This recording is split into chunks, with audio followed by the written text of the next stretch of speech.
Hi ನಮಸ್ಕಾರ ಎಲ್ರಿಗೂ welcome back to our channel Manju and Manu. ಇವತ್ತಿನ ವಿಡಿಯೋ ಒಂದು ಸ್ವಲ್ಪ ಡಿಫ್ರೆಂಟ್ ಆಗಿರುತ್ತೆ. Q&A for the first time ಮಾಡ್ತಾ ಇರೋದು ನಾನು. ಯಾಕೆಂದರೆ ನನಗೆ ಯೂಟ್ಯೂಬಲ್ಲಿ ಇನ್ಸ್ಟಾಗ್ರಾಮಲ್ಲಿ ಪರ್ಸ್ನಲ್ ಆಗಿ DM ಮಾಡಿ ಎಲ್ಲ ಕೇಳ್ತಾ ಇದ್ರು ಕ್ವಶನ್ಸು. ಸೊ ಅದರಲ್ಲಿ ರಿಪೀಟೆಡ್ ಕ್ವಶನ್ಸ್ನ ಪಿಕ್ ಮಾಡಿದ್ದೀನಿ. 1 or 2 ಕ್ವಶನ್ನು ತುಂಬ ಪರ್ಸ್ನಲ್ ಕ್ವಶನ್ನ ಕೇಳಿರೋದಕ್ಕೆ ನಾನು ಯಾರಿಗೆ ರಿಪ್ಲೈ ಮಾಡಿಲ್ಲ, ಅದಕ್ಕೆ ಏನಕ್ಕೆ ನೀವು ರಿಪ್ಲೈ ಮಾಡ್ತಾ ಇಲ್ಲ ಅಂತ ಕೇಳಿದ್ರು. ಸೊ ಅದ್ರ ಬಗ್ಗೆ ಮಾತಾಡೋಣ ಅಂತ ಅಂದ್ಕೊಂಡು ಆ ಕ್ವಶನ್ಸ್ನ ಪಿಕ್ ಮಾಡಿದ್ದೀನಿ. ಬನ್ನಿ, ಜಾಸ್ತಿ ಮಾತಾಡೋದು ಬೇಡ, ಇಂಟ್ರೋನೇ. ಯಾಕೆಂದರೆ ವಿಡಿಯೋ ತುಂಬ ಲೆಂತ್ ಆಗೋ ಚಾನ್ಸಸ್ ಇರುತ್ತೆ. ಹಂಗಾಗಿ ಪಟ್ ಅಂತ ಪಿಕ್ ಮಾಡ್ಬಿಡ್ತೀನಿ ಕ್ವಶನ್ಸು. ಸುಮ್ಮನೆ ಒಂದಷ್ಟು ಕ್ವಶನ್ಸ್ ಅಷ್ಟೇ ಈ ಒಂದು ಹಾಫ್ ಅನ್ ಅವರ್ ಮೊದಲು ಕೂತ್ಕೊಂಡು ತಗೊಂಡಿದ್ದೀನಿ. ಯಾಕೆಂದರೆ ಮರ್ತೋಗಿತ್ತು ಯಾವ್ಯಾವ ವಿಡಿಯೋನಲ್ಲಿ ಬಂದಿದೆ ಅಂತ. ಕ್ವಶನ್ಸ್ ನೆನಪಿತ್ತು ನನಗೆ, ಬಟ್ ಪರ್ಟಿಕ್ಯುಲರ್ ಆಗಿ ಯಾವ ವಿಡಿಯೋಗೆ ಬಂದಿದೆ ಆ ಕಮೆಂಟ್ಸ್ ಅನ್ನೋದು ಮರ್ತೋಗಿತ್ತು. ಹುಡುಕಿ ತೆಗ್ದಿದ್ದೀನಿ ಒಂದಷ್ಟು.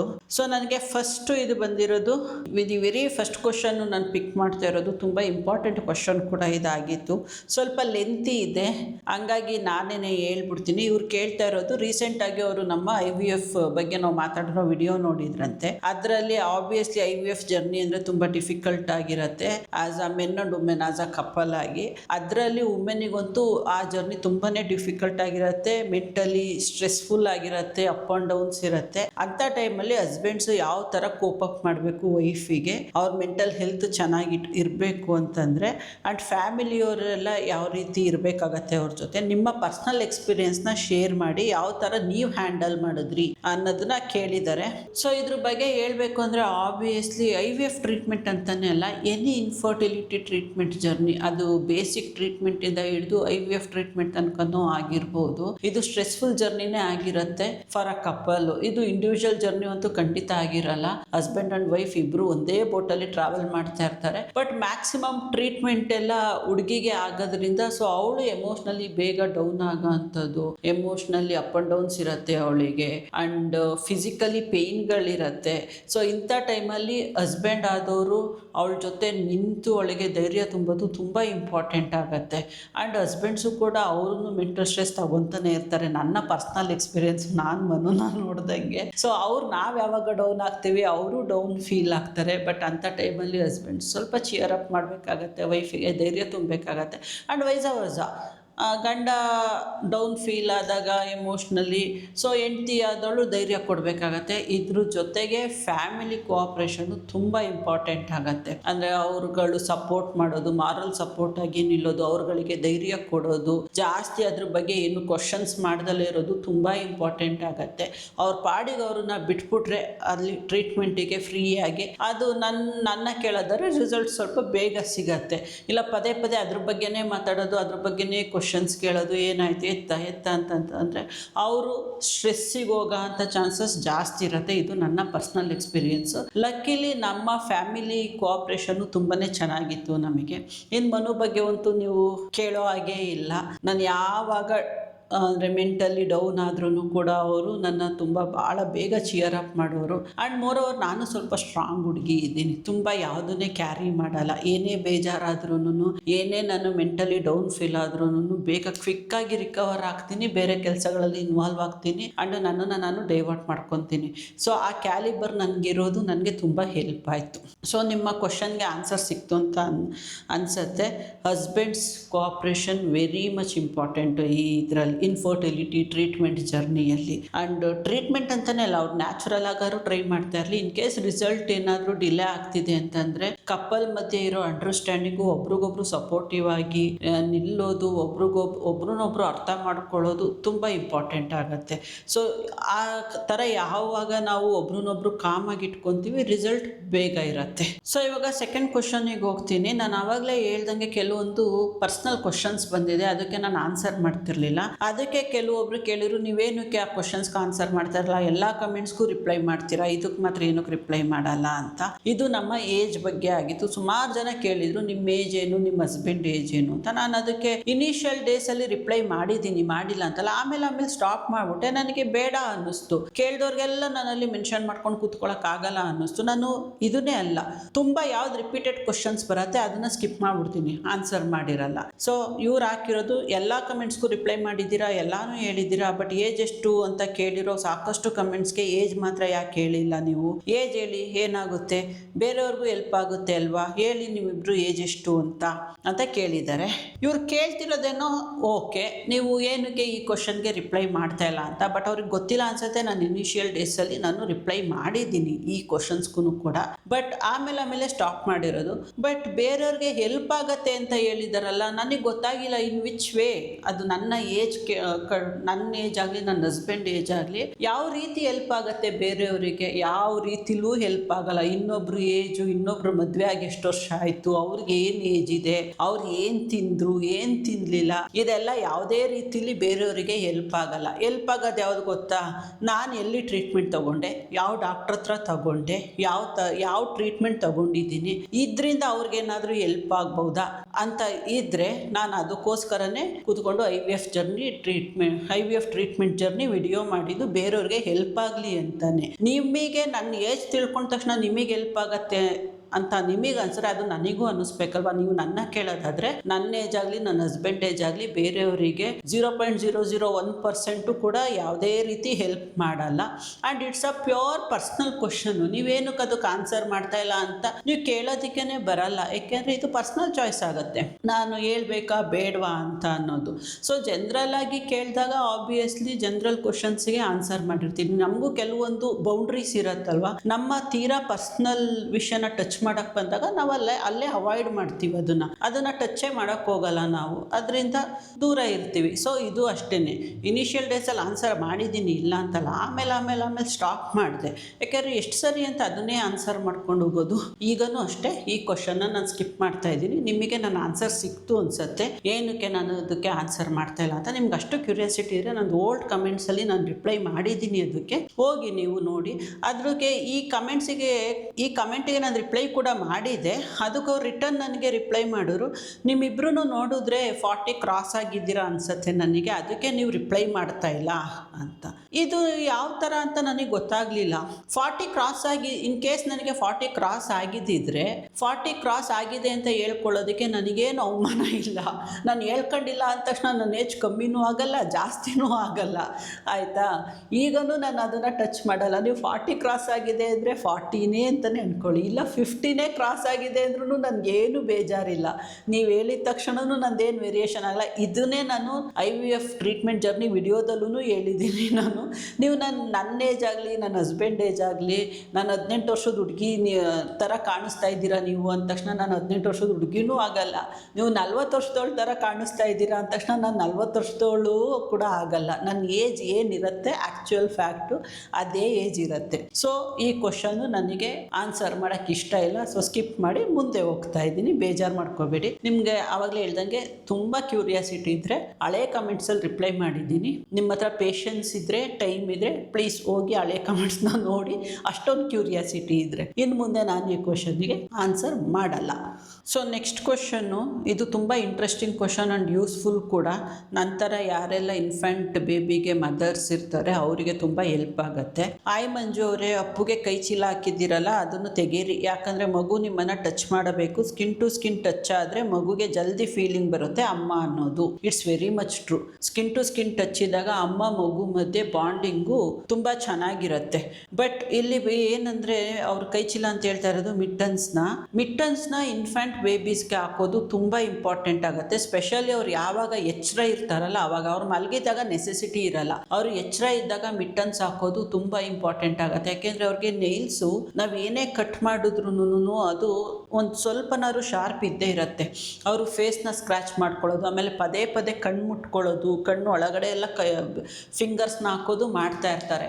ಸೊ ಅಂಥ ಟೈಮಲ್ಲಿ ಐ ಇನ್ಫೆಕ್ಷನ್ ಆಗೋ ಚಾನ್ಸಸ್ಸು ತುಂಬ ಇರುತ್ತೆ. ನಾನು ಮೊನ್ನೆ ಅವನಿಗೆ ಐ ಟೆಸ್ಟ್ ಮಾಡ್ಸೋಕೆ ಹೋಗಿದ್ನಲ್ಲ, ಅವತ್ತೂ ಅಷ್ಟೇ ಡಾಕ್ಟರ್ ಹೇಳಿದ್ದು ಅದನ್ನು. ಅವತ್ತು ಮಿಟ್ಟನ್ಸ್ ಹಾಕೋದು ಮರ್ತ್ಕೊಂಡು ಹೋಗ್ಬಿಟ್ಟಿದ್ದೆ ನಾನು. ಅವರು ಡಾಕ್ಟರ್ ಹೇಳಿದ್ದು, ಏನಕ್ಕೆ ಮೇಡಮ್ ಮಿಟ್ಟನ್ಸ್ ಹಾಕಿಲ್ಲ, ಇದು ತುಂಬ ಇಂಪಾರ್ಟೆಂಟು, ಹಾಕಬೇಕು ನೀವು, ಇಲ್ಲಾಂದರೆ ಅವರು ಪದೇ ಪದೇ ಕಣ್ಣು ಟಚ್ ಮಾಡ್ಕೊಳ್ಳೋದ್ರಿಂದ ಅವ್ರದ್ದು ಐ ಇನ್ಫೆಕ್ಷನ್ ಬೇಗ ಆಗುತ್ತೆ. ಆ ಥರ ತುಂಬ ಮಕ್ಕಳನ್ನ ಕರ್ಕೊಂಡು ಬರ್ತಾರೆ ಆ ಥರ ಐ ಇನ್ಫೆಕ್ಷನ್ ಮಾಡಿಸ್ಕೊಂಡು. ಸೊ ಮಿಸ್ ಇಲ್ದಂಗೆ ಅವ್ನು ಎಚ್ಚರ ಇದ್ದಷ್ಟು ಟೈಮು ನೀವು ಮಿಟ್ಟನ್ ಹಾಕಿ ಅಂತ ಹೇಳಿದರು. ಸೊ ಹಾಗಾಗಿ ಮಿಟ್ಟನ್ಸ್ ಹಾಕೋದು ತುಂಬ ಇಂಪಾರ್ಟೆಂಟ್ ಆಗುತ್ತೆ. Skin to skin touch obviously important ಆಗುತ್ತೆ. ಅದು ಹ್ಯಾಂಡ್ಸಿಂದನೇ ಆಗಬೇಕು ಅಂತಲ್ಲ, ನಾವು ಮಗುನ ಎತ್ಕೊತೀವಲ್ವ, ನಾವು ತೋಳಲ್ಲಿ ಹಿಡ್ಕೊತೀವಿ, ತೊಡೆ ಮೇಲೆ ಮಲಗಿಸ್ಕೊತೀವಿ, ಎತ್ಕೊಂಡು ಹಿಂಗೆ ಭುಜದ ಮೇಲೆ ಹಾಕ್ಕೊತೀವಿ, ಅದೆಲ್ಲ ಸ್ಕಿನ್ ಟು ಸ್ಕಿನ್ ಟಚ್ಚೇ ಆಗಿರುತ್ತೆ.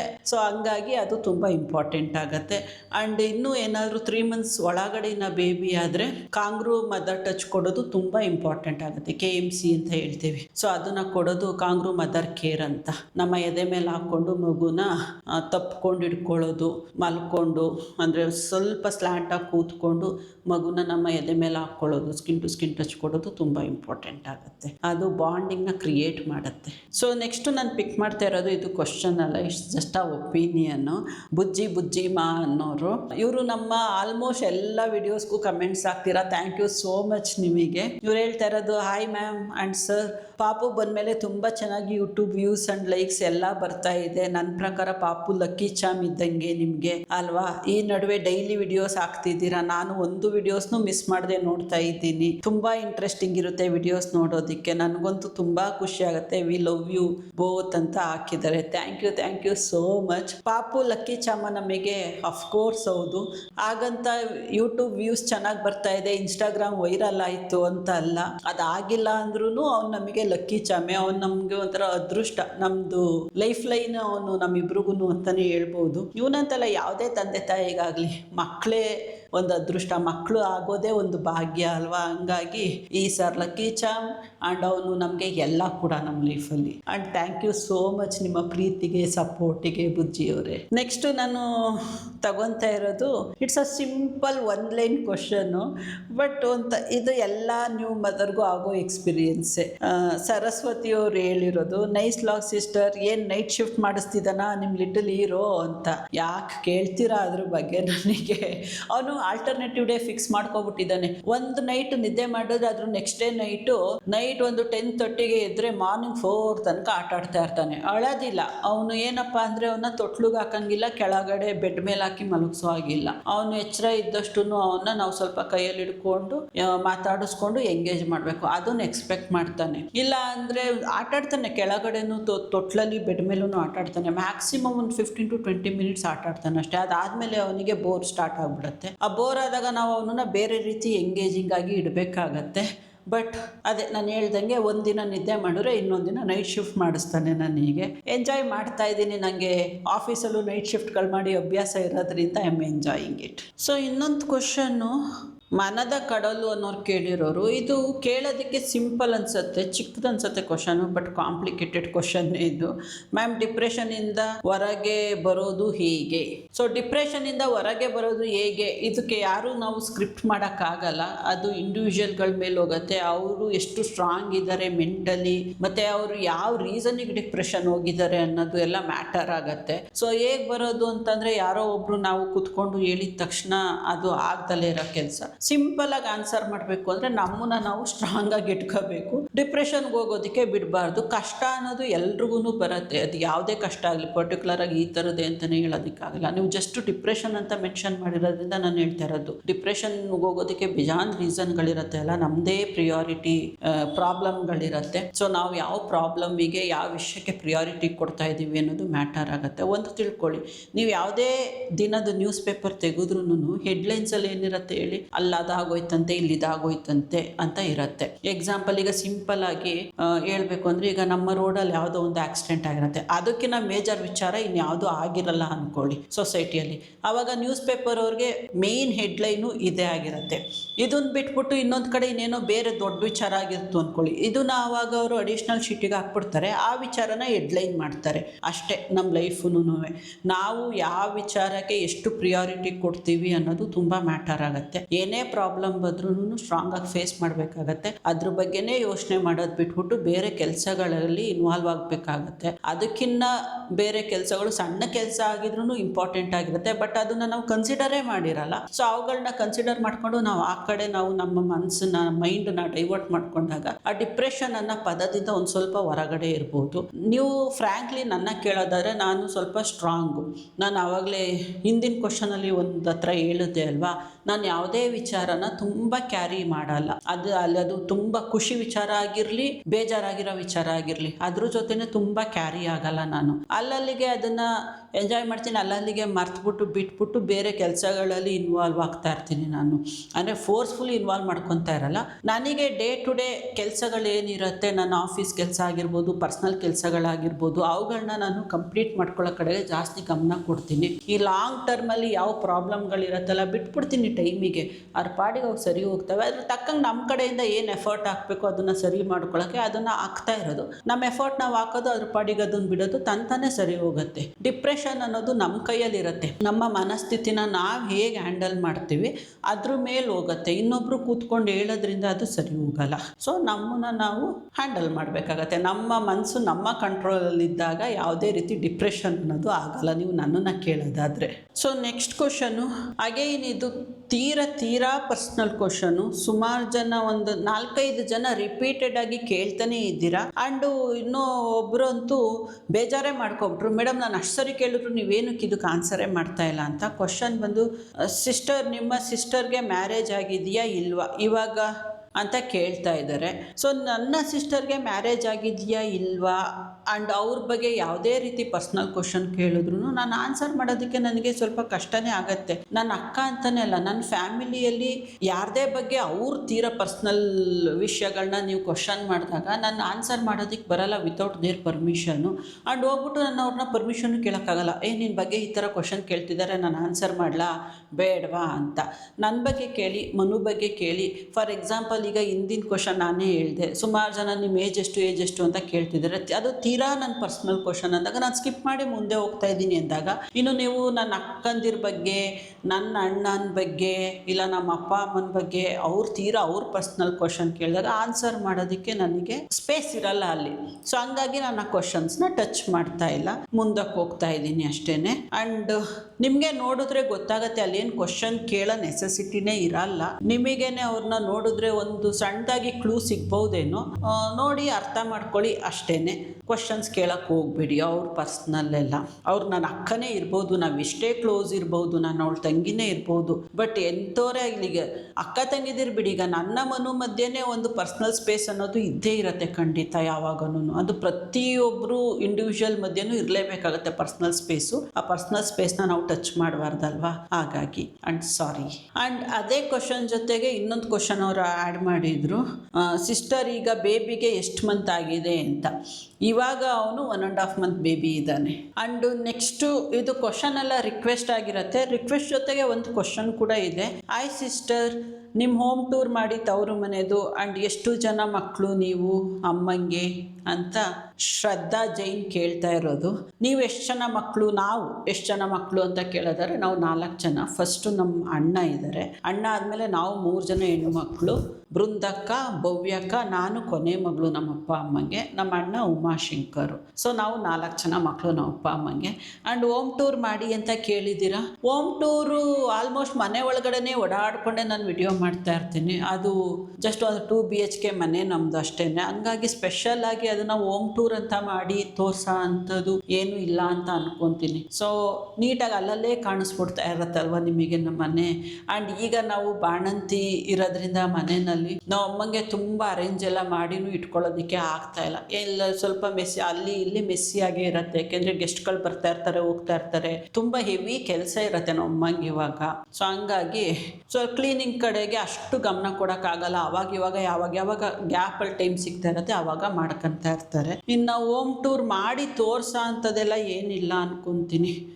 ಸೊ ನೋಡೋಣ, ಇದ್ರ ಬಗ್ಗೆ ಯೋಚನೆ ಮಾಡ್ತೀನಿ. ಯಾವಾಗಲಾದ್ರು ಏನಾದ್ರು ಮಾಡಬೇಕು ಅಂತ ಅನ್ಸರೆ ಮಾಡ್ತೀನಿ. ಬಟ್ ಅಲ್ಲಿ ಮಾಡಿ ತೋರ್ಸೋ ಅಂಥದ್ದು ಏನೂ ಇಲ್ಲ ಅಂತಲೇ ಫ್ರ್ಯಾಂಕ್ಲಿ ನನಗೆ ಫೀಲ್ ಆಗಿರೋದು. ಸೊ ನೆಕ್ಸ್ಟ್ ಕ್ವಶನ್ ಅಗೇನ್ ಇದು ಪಾಪು ಬಗ್ಗೆ. ಹಾಯ್ ಮ್ಯಾಮ್, ಇವಾಗ ಬೇಬಿ ವೆಯ್ಟ್ ಎಷ್ಟಿದೆ ಅಂತ ಭೂಮಿ ಕೇಳ್ತಾ ಇದ್ದಾರೆ. ಇವಾಗ ಬೇಬಿ 3.5 ಕಿಲೋ ಇದ್ದಾನೆ. ಸೊ ಇದು ನೆಕ್ಸ್ಟು ದೀಪು ಅವರು ಕೇಳಿರೋ ಕ್ವಶನು. ಮಂಜು, ನಿಮ್ಮ ಬಾಣಂತಿ ರೊಟೀನ್ ತೋರಿಸಿ, ಆಹಾರ ಪದ್ಧತಿ ಮತ್ತು ಸ್ನಾನ ಮಾಡಿಸೋ ಕಾರ್ಯಕ್ರಮ, ನೀವೇನ್ ಬಳಸ್ತೀರಾ, ಪಾಪುಗೇನ್ ಬಳಸ್ತೀರಾ, ಅದನ್ನೆಲ್ಲ ತೋರಿಸಿ ಅಂತ ಅವ್ರಿಗೆ ರಿಪ್ಲೈ ಕೂಡ ಮಾಡಿದ್ದೆ. ಡೈಲಿ ಲಾಗಲ್ಲಿ ಮೆನ್ಷನ್ ಮಾಡ್ತೀನಿ ಅಂತ. ಸೊ ಮಾಡ್ತೀನಿ ಯಾವಾಗಲಾದ್ರು. ಅಂದರೆ ಪರ್ಟಿಕ್ಯುಲರ್ ಆಗಿ ಬಾಣಂತಿ ರೊಟೀನ್ ಅಂತಲೇ ನಾನು ವಿಡಿಯೋ ಮಾಡೋದಕ್ಕಾಗಲ್ಲ, ಯಾಕೆಂದರೆ ಆ ಥರ ಕಾನ್ಸೆಪ್ಟೇ ಇಲ್ಲ ನಂದು. ನನ್ನದು ಕಾನ್ಸೆಪ್ಟ್ ಇರೋದು ಮಾರ್ನಿಂಗ್ ಟು ಈವ್ನಿಂಗು ಆ ಪರ್ಟಿಕ್ಯುಲರ್ ಡೇಯಲ್ಲಿ ನನ್ನ ಲೈಫಲ್ಲಿ ಏನೇನಾಯಿತು ಅನ್ನೋದನ್ನ ಚಿಕ್ಕ ಗ್ಲಿಮ್ಸ್ಗಳನ್ನ ಕ್ಯಾಪ್ಚರ್ ಮಾಡಿ ವಿಡಿಯೋ ಮಾಡೋ ಅಂಥದ್ದು ನಂದು ಕಾನ್ಸೆಪ್ಟು. ಅದನ್ನ ಬಿಟ್ಬಿಟ್ಟು ನಂದು ಅಂದರೆ ಪರ್ಟಿಕ್ಯುಲರ್ ಆಗಿ 6 to 10 ರೊಟೀನು ನಂದು ಹೆಂಗಿತ್ತು, ಆಫ್ಟರ್ನೂನ್ ರೊಟೀನ್ ಹೆಂಗಿತ್ತು, ಈವ್ನಿಂಗ್ ರೊಟೀನು, ಈ ಥರ ರೊಟೀನ್ಗಳನ್ನ ನಾನು ಮಾಡಲ್ಲ. ಸೊ ನಾನು ಡೇ ಟು ಡೇ ಲೈಫಲ್ಲಿ ಏನಾಗುತ್ತೆ, ಅವತ್ತು ನಾನು ಬಾಣಂತಿ ಸ್ನಾನದ ದಿನ ನೈಟು ನಿದ್ದೆ ಆಗಿದ್ದು ನೆಕ್ಸ್ಟ್ ಡೇ ಆ ರೊಟೀನ್ ಇರುವಾಗ ಅದನ್ನು daily as a part of ನಂದು ಡೈಲಿ ಲೈಫ್ ಸ್ಟೈಲಲ್ಲಿ ಆ್ಯಡ್ ಮಾಡಿ ತೋರಿಸ್ತೀನಿ ಖಂಡಿತ. ಇನ್ನು ಪಾಪುಗೆ ಏನು ಯೂಸ್ ಮಾಡ್ತೀನಿ, ನಾನೇನು ಯೂಸ್ ಮಾಡ್ತೀನಿ ಅದೇ ವಿಡಿಯೋನಲ್ಲಿ ಮೆನ್ಷನ್ ಮಾಡ್ತೀನಿ. And thank you so much ನಿಮ್ಮ ಈ ಕ್ವಶನಿಗೆ. And next question, very interesting and important question. ಈಗಿನ ಜನ್ರೇಷನಿಗೆ boy baby and girl baby ಆದರೆ ಡಿಫ್ರೆನ್ಸ್ ಏನು madam as per your view? Because ಎಲ್ಲರೂ ಹೇಳ್ತಾರೆ ಗರ್ಲ್ ಬೇಬಿ ಆದರೆ ಜವಾಬ್ದಾರಿ ಜಾಸ್ತಿ ಅಂತ, ಮತ್ತು ಎಲ್ಲರೂ ಬಾಯ್ನೇ ಇಷ್ಟಪಡ್ತಾರೆ. ಅದಕ್ಕೆ ಕೇಳ್ತಾ ಇದ್ದೀನಿ, ಪ್ಲೀಸ್ ರಿಪ್ಲೈ ಮಾಡಿ. ಸೊ ನೀವು ನನ್ನ ಕೇಳೋದಾದರೆ ಆಬ್ವಿಯಸ್ಲಿ ಬಾಯ್ ಗರ್ಲ್ ಅನ್ನೋ ಡಿಫ್ರೆನ್ಸು ಬರೋದೇ ಇಲ್ಲ. ಮಕ್ಕಳು ಅಂತ ಬಂದಾಗ ಮಗು ಅಂದರೆ ಮಗು ಅಷ್ಟೇ, ಅದು ಹುಡುಗಿನ ಮ್ಯಾಟರೇ ಆಗಲ್ಲ. ಆ್ಯಂಡ್ ಈಗಿನ ಜನ್ರೇಷನಿಗೆ ಜಸ್ಟ್ ಯೋಚನೆ ಮಾಡಿ, ಹುಡುಗಿರು ಯಾವುದ್ರಲ್ಲಿ ಕಮ್ಮಿ ಇದ್ದೀವಿ ಹೇಳಿ ನೀವೇನೆ. ಬಟ್ ಸೋಷಿಯಲ್ ಮೀಡಿಯಾಗೆ ನಾನು ಎಂಟ್ರಿ ಕೊಟ್ಮೇಲೆ ರೀಸೆಂಟಾಗಿ ನನಗೆ ಫೀಲ್ ಆಗ್ತಾ ಇರೋದು, ಹುಡುಗಿರೇ ಶತ್ರು ಅನ್ನೋದು ನನಗೆ ಅರ್ಥ ಆಗೋಗ್ಬಿಟ್ಟಿದೆ. ಹುಡುಗಿರೇ ತುಳಿಯೋದು, ಹೆಣ್ಮಕ್ಳೇ ತುಳಿಯೋದು ಅಂತ ನನಗೆ ನಿಜ ಸೋಷಿಯಲ್ ಮೀಡಿಯಾಗೆ ಎಂಟ್ರಿ ಕೊಟ್ಮೇಲೆ ಅರ್ಥ ಆಗಿದೆ. ಸೊ ಇದು ನಮ್ಮ ಮೈಂಡ್ ಸೆಟ್ ಆಗಿರುತ್ತೆ, ನಾವು ಹುಡುಗಿರು ಕಮ್ಮಿ, ನಾವು ಹುಡುಗಿರಂದರೆ ಹಿಂಗೆ ಇರಬೇಕು, ಇದೇ ರೆಸ್ಟ್ರಿಕ್ಟೆಡ್ ಸರ್ಕಲಲ್ಲಿ ನಾವು ಇರಬೇಕು ಅಂತ ನಮಗೆ ನಾವೇ ಬೌಂಡ್ರಿಗಳನ್ನ ಹಾಕಂತ ಇದ್ದೀವಿ. ಇಲ್ಲ ಯಾವುದಾದ್ರು ಒಂದು ಹುಡುಗಿಯ ಇಲ್ಲ ಬೌಂಡ್ರಿ ಬಿಟ್ಟು ನಾನು ಹೊರಗಡೆಗೆ ಬದುಕ್ತೀನಿ, ನಾನು ಫ್ರೀಯಾಗಿರ್ತೀನಿ ಅಂತ ಹೋದರೆ ಇನ್ನೊಂದು 10 ಜನ ಹೆಣ್ಮಕ್ಳು ಬರ್ತಾರೆ, ಎಳ್ದು ನಾನು ಅದೇ ಬೌಂಡ್ರಿ ಒಳಗಡೆ ಬಿಡ್ತೀನಿ, ನೀನು ಆ ಬೌಂಡ್ರಿ ಕ್ರಾಸ್ ಮಾಡಿ ಹೋಗ್ತಾ ಇದೀಯ ಅಂದರೆ ನೀನು ಸರಿಯೇ ಇಲ್ಲ, ಈ ಥರ ಎಲ್ಲ ಮಾತಾಡ್ತಾರೆ. ಅದನ್ನು ನಾನು ಸೋಷಿಯಲ್ ಮೀಡಿಯಾದಲ್ಲಿ ನೋಡಿ ಅರ್ಥ ಮಾಡ್ಕೊಬಿಟ್ಟಿದ್ದೀನಿ. ಇನ್ನು ನೀವು ಜನರಲ್ ಆಗಿ ಕೇಳಕ್ಕೆ ಹೋದರೆ ಹೆಣ್ಮಕ್ಳು ಗಂಡು ಮಕ್ಕಳು ಅನ್ನೋದು ಡಿಫ್ರೆನ್ಸ್ ಬರೋದೇ ಇಲ್ಲ. ಹೆಣ್ಮಕ್ಳು ಜವಾಬ್ದಾರಿ ಅಂತ ಯಾರು ಹೇಳಿದ್ದು? ನಾವು ಜವಾಬ್ದಾರಿ ಅಲ್ಲ, ನಮ್ಮ ಸುತ್ತ ಇರೋರು ನಮ್ಮನ್ನ ಜವಾಬ್ದಾರಿಯಾಗಿ ಮಾಡಿ ಬಿಡ್ತಾ ಇದ್ದಾರೆ. ನೀವು ಕೇಳೋದಾದರೆ ಮೊದಲೆಲ್ಲ ಹೆಣ್ಮಕ್ಳಿಗೆ ಎಜುಕೇಷನ್ ಕೊಡಿಸ್ತಾ ಇರಲಿಲ್ಲ, ಹೊರಗಡೆಗೆ ಫ್ರೀಯಾಗಿ ಬಿಡ್ತಾ ಇರಲಿಲ್ಲ. ಅದೇ ಗಂಡು ಮಕ್ಕಳನ್ನ ಫ್ರೀಯಾಗಿ ಬಿಟ್ಬಿಡೋರು, ಅವ್ರಿಗೆ ಎಜುಕೇಷನ್ ಕೊಡಿಸೋರು, ಎಲ್ಲ ಮಾಡೋರು. ಸೊ ಆಬ್ವಿಯಸ್ಲಿ ಹೆಣ್ಣು ಮಗುಗೆ ಫ್ರೀಡಮ್ ಸಿಕ್ಕಿಲ್ಲ ಅಂದಾಗ ಅವಳು ಇನ್ನೊಬ್ರ ಮೇಲೆ ಡಿಪೆಂಡ್ ಆಗಲೇಬೇಕಾಗತ್ತೆ. ಡಿಪೆಂಡ್ ಆದಾಗ ಏನಾಗುತ್ತೆ, ಅದು ಜವಾಬ್ದಾರಿ ಆಗತ್ತೆ. ಸೊ ಇವಾಗ ನೀವು ಹೇಳಿ, ಅವಳ ಸುತ್ತ ಇರೋಳು ಅವಳನ್ನ ಅವ್ರ ಜವಾಬ್ದಾರಿಯಾಗಿ ಮಾಡ್ಕೊಂತಿದ್ದಾರಾ, ಇಲ್ಲ ಅವಳು ಅವ್ರ ಜವಾಬ್ದಾರಿ ಆಗ್ತಿದ್ದಾಳ? ಇಲ್ಲ. ಸೊ ನೀವು ಯಾವಾಗ ಈಗ ನಮ್ಮ ಜನ್ರೇಷನಲ್ಲೆಲ್ಲ ಆಲ್ಮೋಸ್ಟು ಒಂದು 70% ಫ್ರೀಡಮ್ ಸಿಕ್ಬಿಟ್ಟಿದೆ ಬಿಡಿ, ನಾವು ಆಲ್ಮೋಸ್ಟ್ ಇಂಡಿಪೆಂಡೆಂಟ್ ಆಗಿದ್ದೀವಿ. ಇನ್ನು ನಮ್ಮ ಜನ್ರೇಷನ್ ಅವರು ಕೂಡ ಎಷ್ಟೊಂದು ಜನ ಡಿಪೆಂಡೆಂಟ್ ಆಗೇ ಇದ್ದಾರೆ. ಅದೇ ರೀತಿ ಇನ್ನೊಬ್ರು ಅವ್ರು ಹೇಳಿದ್ರೇ ನಾನು ಮಾಡೋಕ್ಕಾಗೋದು ಆ ಥರ ಎಲ್ಲ ಇದ್ದಾರೆ. ಹಂಗಂತ ಏನು ಅವ್ರಿಗೆ ವಿರುದ್ಧವಾಗಿ ಹೋಗಬೇಕು ಅಂತಂತಲ್ಲ, ಬಟ್ ಅವಳ ಅವಳು ಕಾಪಾಡ್ಕೋಬೇಕು ಅನ್ನೋದು ನಾನು ಹೇಳೋದು. ಸೊ ಇಂಡಿಪೆಂಡೆಂಟ್ ಆಗಿರಬೇಕು, ಫಿನಾನ್ಷಿಯಲಿ ಇಂಡಿಪೆಂಡೆಂಟ್ ಆಗಿರಬೇಕು. Very important thing. ಅವಳು ಯಾವಾಗ ಫಿನಾನ್ಷಿಯಲಿ ಇಂಡಿಪೆಂಡೆಂಟ್ ಆಗ್ತಾಳೆ ಆಗ ಆಟೋಮೆಟಿಕ್ಕಾಗಿ ಅವಳಿಗೆ ಧೈರ್ಯ ಬರುತ್ತೆ ತನ್ನ ಜೀವನನ ತಾನು ನಡೆಸೋದಕ್ಕೆ. ಅವಳು ಜವಾಬ್ದಾರಿ ಆಗಿರಲ್ಲ, ಅವಳ ಜವಾಬ್ದಾರಿ ಅವಳೇ ತಗೋಬೇಕಾಗುತ್ತೆ. ಸೊ ನೀವು ನನ್ನ ಕೇಳೋದಾದರೆ ಹುಡುಗ ಆಗಲಿ ಹುಡುಗಿ ಆಗಲಿ ಅವ್ರವ್ರ ಜವಾಬ್ದಾರಿನ ಅವರವರೇ ತಗೋಬೇಕಾಗತ್ತೆ, ಇನ್ನೊಬ್ಬರು ಜವಾಬ್ದಾರಿ ಆಗಬಾರ್ದು. ಆ್ಯಂಡ್ ಹುಡುಗಿ ಅನ್ನೋ ಡಿಫ್ರೆನ್ಸ್ ಬರಲ್ಲ, ಅವ್ರವ್ರ ಲೈಫ್ನ ಅವರವರೇ ಲೀಡ್ ಮಾಡಬೇಕಾಗತ್ತೆ. ಸೊ ಹಾಗಾಗಿ ಯಾರೋ ಹೇಳ್ತಾರೆ ಹುಡುಗಿ ಅಂದರೆ ಜವಾಬ್ದಾರಿ ಅಂತ ಅಂದ್ಬಿಟ್ಟು ನಾನು ಇನ್ನೊಬ್ಬರು ಜವಾಬ್ದಾರಿ ಆಗೋದು ಬೇಡ, ನಾನು ನನ್ನ ಜವಾಬ್ದಾರಿ ಆಗೋಣ. ಸೊ ಆ ಥರ ಪ್ರತಿಯೊಬ್ಬೊಂದು ಹೆಣ್ಣುಮಗಳನ್ನು ಥಿಂಕ್ ಮಾಡಿದಾಗ ಈ ಥರ ಮೈಂಡ್ ಸೆಟ್ಟು ಗ್ರ್ಯಾಜುವಲಿ ಕಮ್ಮಿ ಆಗುತ್ತೆ. ಸೊ ಇನ್ನೊಬ್ಬರು ಹೇಳಿದರು, ನಾನು ಪಾಪುಗೆ ವ್ಯಾಕ್ಸಿನ್ ಹಾಕ್ಸೋದಕ್ಕೆ ಹೋಗ್ತಾ ಇದ್ದೀನಿ, ನಾನು ಹಾಕ್ಸ್ತಾ ಇರೋದು ಗೌರ್ಮೆಂಟ್ ವ್ಯಾಕ್ಸಿನ್ ಅಂತ ಹೇಳಿದೆ. ಅದಕ್ಕೆ ಅವ್ರು ಕಮೆಂಟ್ ಮಾಡಿರೋದು, BG ನಗರ್ IT ಹಾಸ್ಪಿಟಲ್ಗೆ ಹೋಗಿ ಇದ್ದೀರಾ ಗೌರ್ಮೆಂಟ್ ಹಾಸ್ಪಿಟಲ್ ಅಂತ ಹೇಳಿ ಅಂತ. ಆ್ಯಂಡ್ ಅದಕ್ಕೆ ನಾನು ರಿಪ್ಲೈ ಕೂಡ ಮಾಡಿದ್ದೆ.